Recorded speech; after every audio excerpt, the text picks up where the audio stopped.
I'll start from the beginning. So this property was purchased by my great-grandparents in 1914. He came to this country from Denmark, my great-grandmother from Ireland. They met in San Francisco. My great-grandfather was a milkman, a dairyman. He came up to this area on business. You know, spas mud baths were a big thing back then. I'm not entirely sure why or how they stumbled upon this property. You know, they went through the big earthquake, was that 1906? So maybe they were ready to get out of the city. Right. He was a carpenter by trade.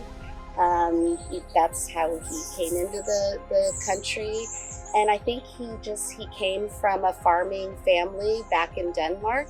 So he just wanted a more quiet, you know, place to raise his family. And so, you know, they're the ones that planted the orchards and the old dipper where we used to process the prunes. He did all the cobblestone work and was just a really, you know, handy guy. The fact that a property like this has been in our family for over 100 years is an incredibly cool, rare thing in the Napa Valley. My sister went into the house that my great-grandfather built.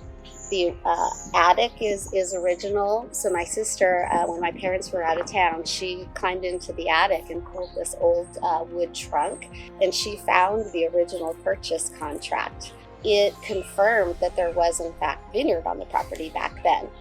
It listed everything that was included in the sale. There was 3 cows, 2 heifer calves, 2 pigs, 500 white leghorn hens, 250 young chickens, 3 horses, some harnesses, a buggy, a heavy Studebaker wagon. But the contract specified that what was not included in the purchase was the upcoming revenue from the grape crop, and that after harvest, that contract would be transferred to the new owners. So that confirmed that there was actually vineyard on the property when it was purchased over 100 years ago. So this August 23rd will represent our 108 years here owning this property in the Napa Valley. So yeah, very cool thing. When I was a kid, the property was primarily prune orchard, so I grew up picking prunes, which was no fun. But in 1989, my dad did a major replant, pulled out the prune orchards, and started with planting 8 acres of Merlot. Following year, he planted 6 acres of Cabernet Sauvignon. There's an old block of Petite Syrah that was planted in the 50s. My dad remembers having to dig the holes as a young boy, so we're estimating it was probably about 1956 that those vines went in. He took the budwood from the old block, planted a younger block of Petite Syrah here behind the barn. That block went in 1995. And then the youngest block is a 337 clone of Cab that was planted in 1998. So again, today we're farming 21 acres.